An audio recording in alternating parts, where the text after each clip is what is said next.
అట్లాంటప్పుడు ఏమన్నా డ్రెస్సులు వాళ్ళు పక్కకు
ఏయుసిపిఎస్ లిమిట్స్లో రీసెంట్గా జరిగినటువంటి హెచ్బి బై నైట్ ఏదైతే ఉందో ఆ కేసులో పట్టుకున్నటువంటి అక్యూజ్ని మీ ముందు ప్రవేశపెట్టడం జరిగింది.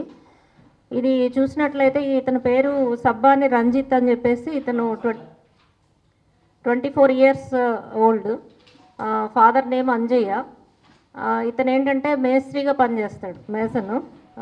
ఇతని ప్లేస్ చూస్తే ఆసిఫాబాద్ జిల్లాలో రేచిని అని విలేజ్, తాండూరు మండలం. అయితే రీసెంట్గా ఇక్కడ వడ్డేపల్లి మన హనుమకొండ ఏరియాలో వచ్చి ఉంటున్నాడు. యాక్చువల్గా అక్కడ ఉన్నప్పుడు ఇతని తాండూరు రేచిని విలేజ్లో ఉన్నప్పుడు అతను 9th క్లాస్ వరకు చదువుకున్నాడు. చదువుకొని తర్వాత ఈ చదువు మానేసి మేస్త్రి పనులు ఈ పనులు చేయడం ప్రారంభించాడు. ఈ క్రమంలో 2019లో దేవి ప్రియ అనే ఒక అమ్మాయిని మ్యారేజ్ చేసుకున్నాడు. ఈ అమ్మాయి తమిళనాడుకి చెందినటువంటి వ్యక్తి. ఈమెని పెళ్లి చేసుకున్నాడు. తర్వాత సబ్సిక్వెంట్గా 2020 నుంచి తాగుడికి అలవాటు పడి, అట్లాగే విలాసవంతమైన లైఫ్ స్టైల్కి అలవాటు పడి, అతను చేసే మేస్త్రి పనుల వల్ల వచ్చే డబ్బులు సరిపోక దొంగతనాలు చేయడం ప్రారంభించాడు. సో ఈ క్రమంలో మంచిర్యాలలో చేసిన ఒక దొంగతనంలో అరెస్ట్ అయ్యాడు. అరెస్ట్ అయ్యి జైలుకు కూడా వెళ్ళాడు. వెళ్ళి రిలీజ్ అయ్యి వచ్చిన తర్వాత కొన్నాళ్ళు అక్కడ ఉండి రీసెంట్గా 3 ఇయర్స్ బ్యాక్ మన వడ్డేపల్లి ఏరియాకి వచ్చి హనుమకొండలో ఉండడం ప్రారంభించాడు. అక్కడ కూడా ఇతను ఈ మేస్త్రి పనులు చేస్తూ జీవనం కొనసాగించాడు. ఫ్యామిలీతో పాటు రెంటెడ్ హౌస్లో ఉంటున్నాడు. అయితే మళ్ళా కూడా ఈ తాగుడికి బానిస అయిపోవడం జరిగింది. మధ్యలో బ్రేక్ ఇచ్చాడు. ఇక్కడికి వచ్చిన తర్వాత మళ్ళీ తాగుడికి అలవాటు పడి మళ్ళీ సేమ్ డబ్బులు సరిపోక మళ్ళీ దొంగతనాలు చేయాలని ప్లాన్ చేసుకున్నాడు.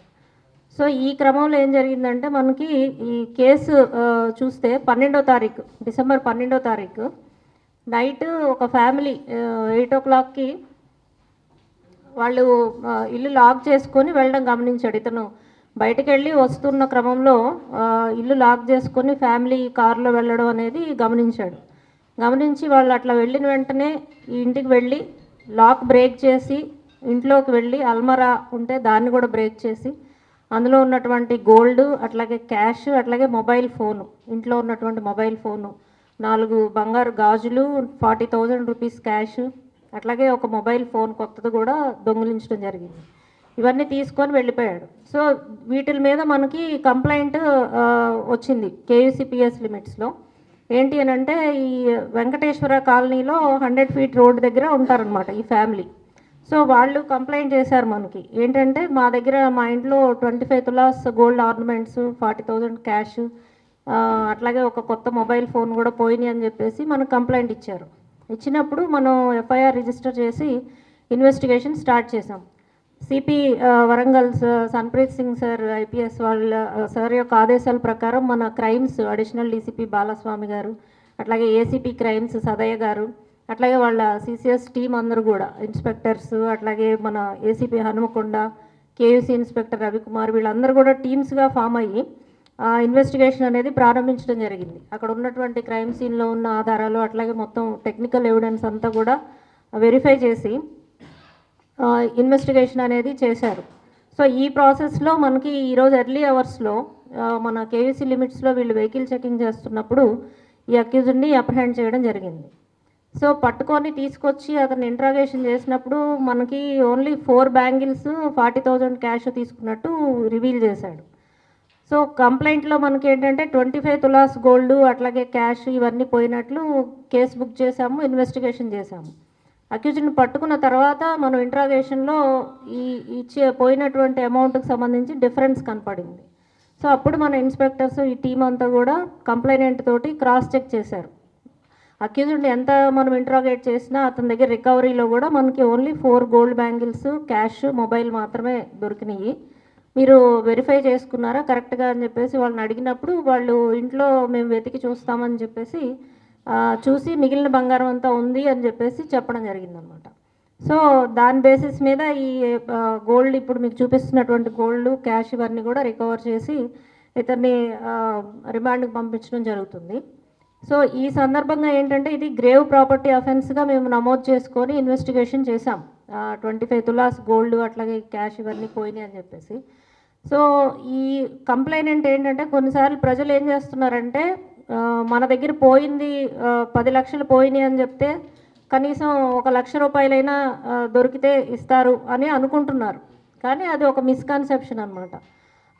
దొంగతనంలో నిజంగా ఎంత పోగొట్టుకున్నారో, బంగారం కానీ, డబ్బులు కానీ, లేకపోతే ఏ ఐటమ్స్ అయినా కానీ ఎగ్జాక్ట్గా ఎంత పోగొట్టుకున్నారో అంతే మనకు కంప్లైంట్ ఇవ్వడం వల్ల కేసు కరెక్ట్ లైన్స్లో బుక్ చేయడం జరుగుతుంది. ఇన్వెస్టిగేషన్ చేసే వాళ్ళకు కూడా కరెక్ట్గా చేయడానికి అవకాశం ఉంటుంది. ఎందుకనంటే ఇప్పుడు పోయిన ప్రాపర్టీ గురించి క్లారిటీ లేకుండా ఇవన్నీ కూడా ఇవ్వడం వల్ల మిస్లీడ్ అవుతారనమాట ఐఓస్ కూడా. సో కరెక్ట్ ప్రాపర్టీ లాస్ట్ ఎంత అనేది ఇవ్వాలనేది ప్రజలకి ఈ సందర్భంగా సూచిస్తున్నాము. అంతేకాకుండా ఇట్లా ఎక్కువ పోయింది అని మనకి ఇవ్వడం వల్ల వాళ్ళకి రికవరీలు ఎక్కువ రావడం అనేది జరగదు. ఎప్పుడు పోగొట్టుకున్న ఎంత అమౌంట్, ఎంత వర్త్ ప్రాపర్టీనో మ్యాక్సిమం రికవర్డ్ ఎంత ఉందో అంతే వాళ్ళకి తిరిగి కోర్టు ద్వారా ఇప్పించడం జరుగుతుంది. అలాంటి ఆలోచనలు కానీ అలాంటి ఏదన్నా ఉంటే మిస్కన్సెప్షన్స్ అవి తీసివేసుకోవాలని చెప్పి కూడా విజ్ఞప్తి చేస్తున్నాము. అంతేకాకుండా ఇట్లా ఫాల్స్ ఇన్ఫర్మేషన్ అంటే misleading investigation authority by giving false or fake information అనేది ఒక గవర్నమెంట్ సర్వెంట్ని మిస్లీడ్ చేయడం కానీ, లేకపోతే ఒక క్రైమ్కి సంబంధించి, ఒక అఫెన్స్కి సంబంధించి తప్పుడు సమాచారం ఇవ్వడం కానీ, ఇవి చేయడం ద్వారా ఏంటంటే మన బిఎన్ఎస్లో 217 అట్లాగే 240 సెక్షన్స్ కింద శిక్షార్హులు అనమాట. వీళ్ళని 1 సంవత్సరం నుంచి 3 సంవత్సరాల వరకు కూడా అరెస్ట్ చేయడానికి అవకాశం ఉంది. జైలు శిక్షకి వీళ్ళు పనిషబుల్ అఫెన్సెస్ అనమాట ఇవి. సో ఈ రకంగా చేయవద్దని చెప్పేసి ప్రజలకి విజ్ఞప్తి చేస్తున్నాము. కరెక్ట్గా ఎగ్జాక్ట్ డీటెయిల్స్ తోటి కంప్లైంట్ ఇవ్వడం ద్వారా మనకి కేసు గట్టిగా ఉంటుంది. కోర్టు ద్వారా కూడా ఎలాంటి ఇబ్బందులు లేకుండా రికవర్డ్ ప్రాపర్టీ రిటర్న్ అవ్వడానికి అవకాశం ఉంటుంది. సో ఈ కేసులో తక్కువ సమయంలోనే మనకు 12వ తారీఖు కేసు రిజిస్టర్ అయింది లేట్ నైట్ కంప్లైంట్ బేసిస్ మీద. సో 19th కల్లా మన టీం అంతా కూడా చాలా ఎఫిషియెంట్గా వర్క్ చేసి 24/7 సిపి గారి కంటిన్యూస్ మానిటరింగ్ అండ్ గైడెన్స్, అట్లాగే మన క్రైమ్ టీము, అట్లాగే finger prints team, technical team, వీళ్ళందరూ కూడా ఆఫీసర్స్ చూస్తే మనకి రాఘవేందర్ సిసిఎస్ ఇన్స్పెక్టర్ గారు, అట్లాగే కేయూసీ ఇన్స్పెక్టర్ మా రవికుమార్ గారు, finger print bureau inspector Raj Kumar గారు, అట్లాగే కేయూసీ ఎస్ఐ పి శ్రీకాంత్, అట్లాగే ఫింగర్ ప్రింట్ బ్యూరో నుంచి ఎస్ఐ జి కిరణ్, అట్లాగే ఐటీ కోర్ టీం నుంచి కూడా ఏఏఓ ఉన్నారు ఎండి సల్మాన్ పాషా, సిసిఎస్ నుంచి head constables K Maheshwar, V Jampaiah, అట్లాగే constables Madhukar, B Chandrashekar, K Vamshi, G Vishweshwar, అట్లాగే ఐటీ కోర్ టీం నుంచి పీసీస్ నగేష్, ప్రవీణ్, వీళ్ళందరూ కూడా ఒక టీమ్గా ఫామ్ అయ్యి డిఫరెంట్ సబ్జెక్ట్స్లో వీళ్ళు వర్కౌట్ చేసి అందరూ కూడా కోఆర్డినేటెడ్ అండ్ కన్సర్టెడ్ ఎఫర్ట్స్ ద్వారా ఈ కేసుని డిటెక్ట్ చేయడం జరిగింది అతి తక్కువ సమయంలో. సో వీళ్ళందరినీ కూడా సిపి గారు హోల్ హార్టెడ్గా అప్రిషియేట్ చేశారు. My appreciations to the entire team. Thank you. మీరు రాసింది చూసి మళ్ళీ ఈసారి మనకు దొరకరు.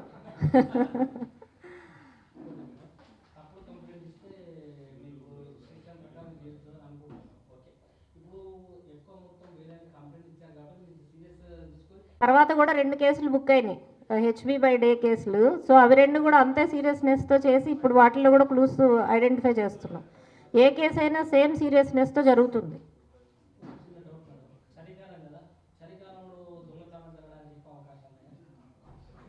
ఏ కాలంలో, ఎండాకాలంలో కూడా జరుగుతాయి చాలా దొంగతనాలు.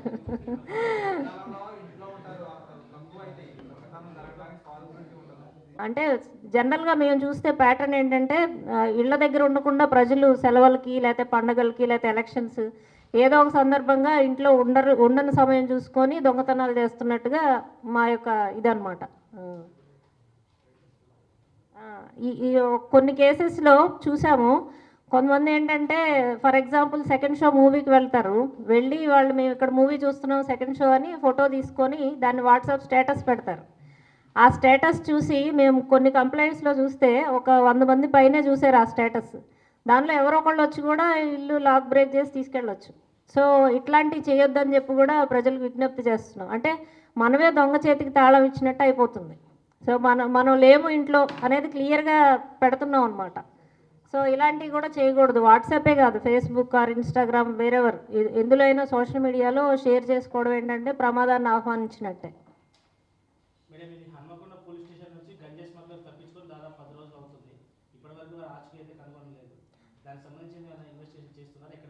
జరుగుతుందండి, ప్యారలల్గా జరుగుతుంది. అందులో 2 ఆల్రెడీ రిమాండ్ చేయడం జరిగింది, ఇంకొకళ్ళు పెండింగ్ ఉన్నారు, వాళ్ళని కూడా ట్రేస్ అవుట్ చేస్తాం. Team is on the job.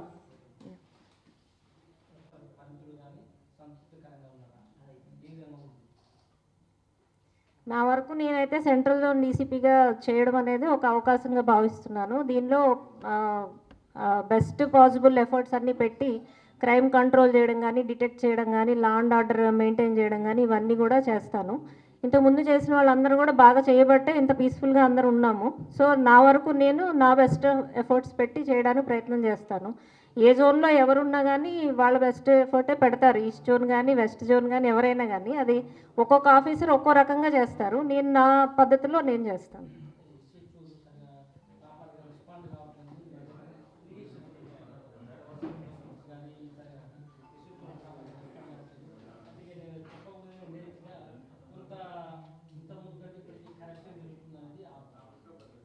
So అలాంటి ఏ ఆరోపణలు వచ్చినా కానీ తప్పనిసరిగా కఠిన చర్యలు తీసుకోవడం జరుగుతుంది. కరప్షన్కి ఎలాంటి తావు లేదు. సో నా దృష్టికి ఏది వచ్చినా కానీ సివియర్ యాక్షన్ అనేది డెఫినెట్గా ఉంటుంది.